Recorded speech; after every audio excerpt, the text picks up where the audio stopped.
Welcome to Suman's Digital English Tutorial videos. It's I Rajnikant Tiwari.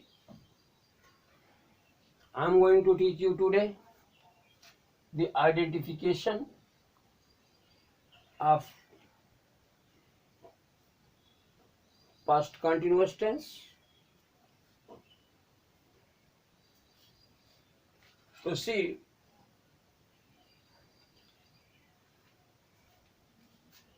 जब मुख्य क्रिया में रहा था, रही थे और रहे थे का प्रयोग होता है तो वहां का पास्ट कंटिन्यूअस टेंस का इस्तेमाल किया जाता है। इस प्रकार के वाक्यों में सिंस अथवा फार का प्रयोग नहीं होता है, क्योंकि सिंस और फार के प्रयोग से ये वाक्य प्रेजेंट परफेक्ट कंटिन्यूअस के हो जाते हैं, जिसमें सहायक क्रिया हैड लगानी पड़ती है। इसलिए मुख्य क्रिया में रहा था, रही थी, रहे थे। जैसे पढ़ रहा था, पढ़ रही थी, पढ़ रहे थे। लिख रहा था, लिख रही थी, लिख रहे थे। नाच रहा था, नाच रही थी, नाच रहे थे। उछल रहा था, उछल रही थी, उछल रहे थे। ये हमें दर्शाता है कि the work is in continuation. तो वहां हम पास्ट कंटिन्यूअस का इस्तेमाल करते हैं, जिसमें हम सहायक क्रिया वाज और वर का प्रयोग करते हैं। वाज का प्रयोग फर्स्ट पर्सन सिंगुलर नंबर के साथ अर्थात आई के साथ किया जाता है। साथ ही साथ इसका प्रयोग थर्ड पर्सन सिंगुलर नंबर के साथ भी किया जाता है, ही, सी और इट के साथ। और अगर कोई सिंगल नेम है, जैसे रमेश, महेश, आकाश, रमेश आ रहा था, आकाश जा रहा था, विपिन खेल रहा था, इस तरह के वाक्यों के साथ हम सहायक क्रिया वाज का प्रयोग करते हैं। और गौरतलब यह है कि वाज का प्रयोग अफर्मेटिव सेंटेंसेस में भी किया जाता है। यानी ये एक ऐसा टेंस है जिसमें सहायक क्रिया हर प्रकार के वाक्य में रहती है। वाक्य चाहे अफर्मेटिव हो, नेगेटिव हो, इंट्रोगेटिव हो, चाहे जैसा भी हो, लेकिन अगर पास्ट कंटिन्यूअस है तो उसमें सहायक क्रिया का प्रयोग होगा। अब देखिए, वाज फर्स्ट पर्सन और थर्ड पर्सन सिंगुलर नंबर के सब्जेक्ट्स के साथ वाज का इस्तेमाल होता है, जबकि वर का इस्तेमाल प्लूरल नंबर सब्जेक्ट्स के साथ होता है।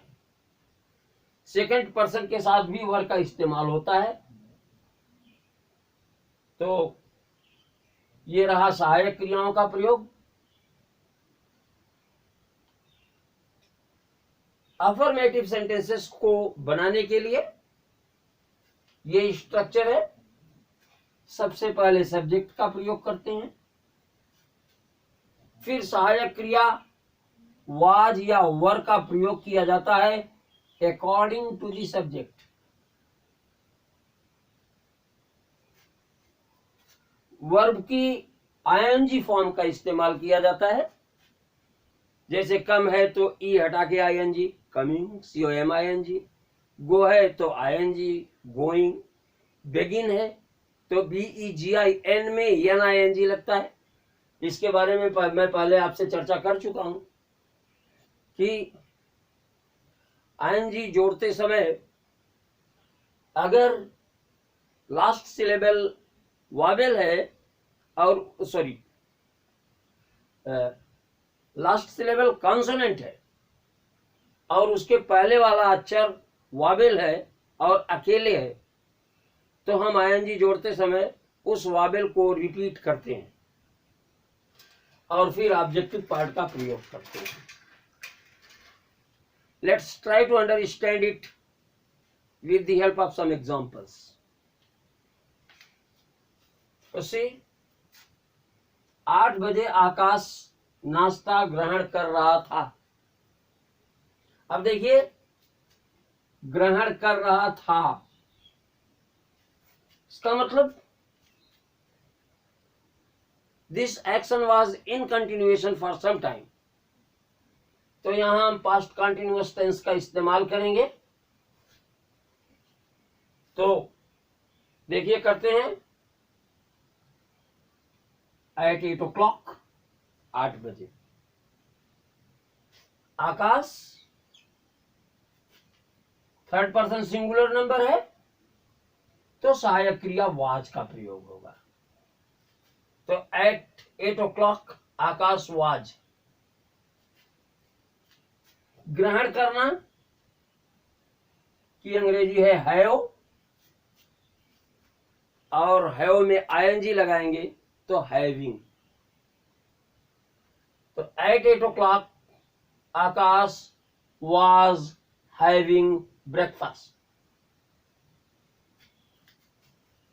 तो देखिए एट 8 o'clock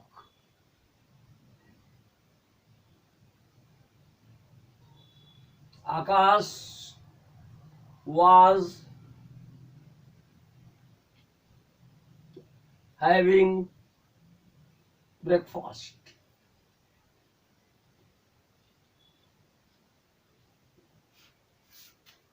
इस एट 8 o'clock को हम पीछे भी ले जा सकते हैं। आकाश was having breakfast at 8 o'clock। दूसरा सेंटेंस देखिए,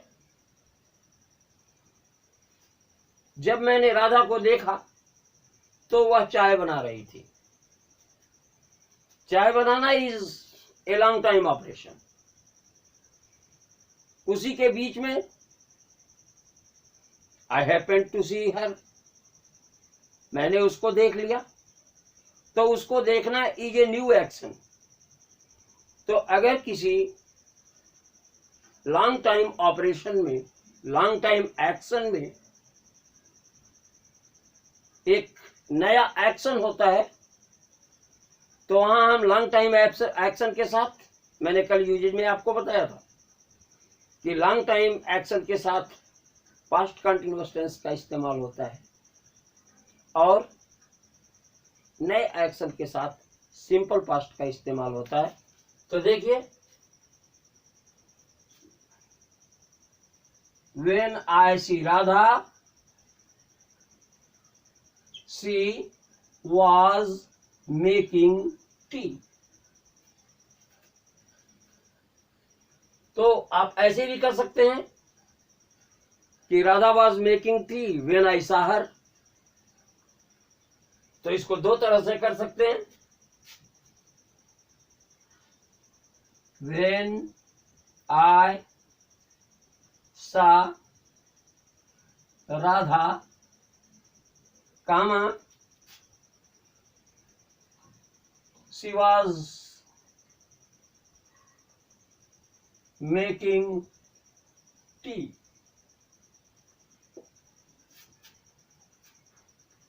और अगर आप इसे पहले लिखेंगे she was making tea, तो आपको कोई भी कामा नहीं लगाना पड़ेगा, लेकिन यहां राधा करना पड़ेगा और यहां हर करना पड़ेगा।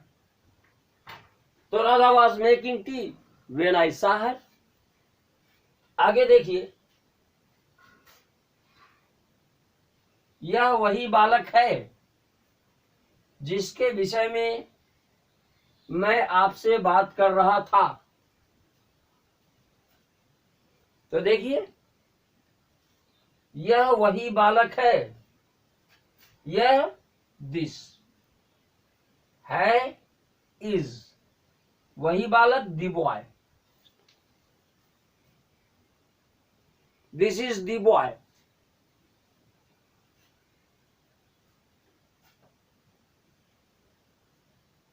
who I was talking about।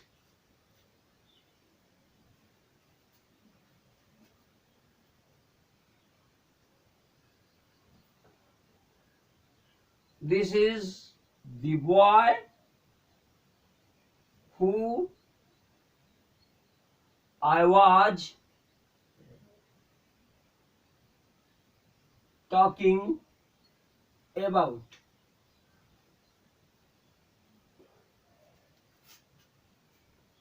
आप ऐसे भी कर सकते हैं, this is the boy about whom I was talking। ये थोड़ी सी एडवांस स्ट्रक्चर है। This is the boy I was talking about। यह वही लड़का है जिसके बारे में मैं आपसे बात कर रहा था। तो this was the story of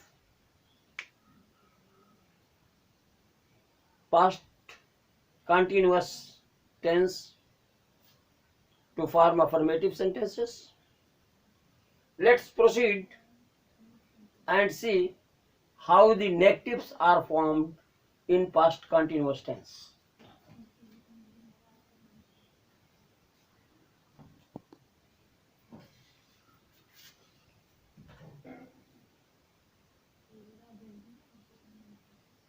वह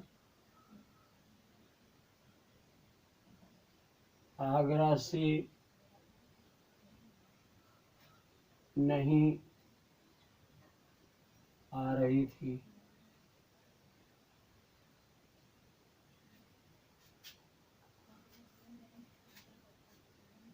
तुम भोजन नहीं कर रहे थे।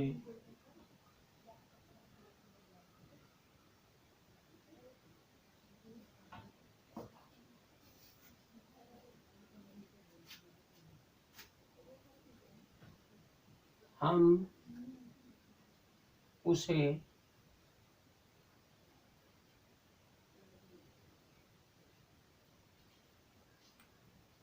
परेशान नहीं कर रहे थे।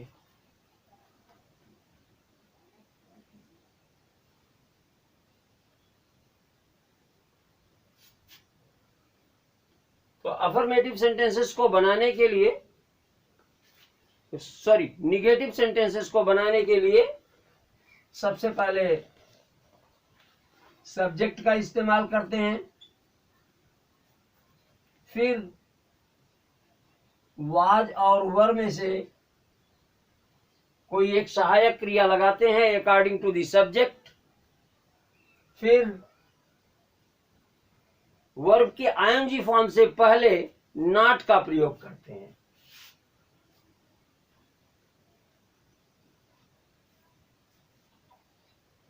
और फिर ऑब्जेक्ट का प्रयोग करते हैं।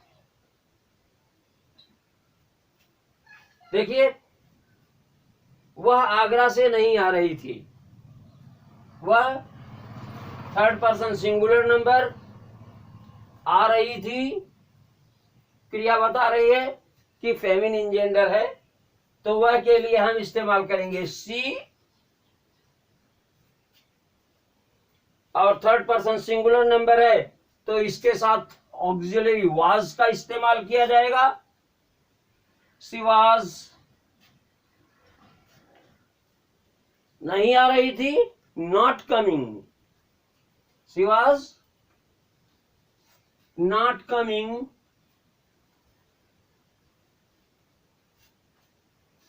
फ्रॉम आगरा।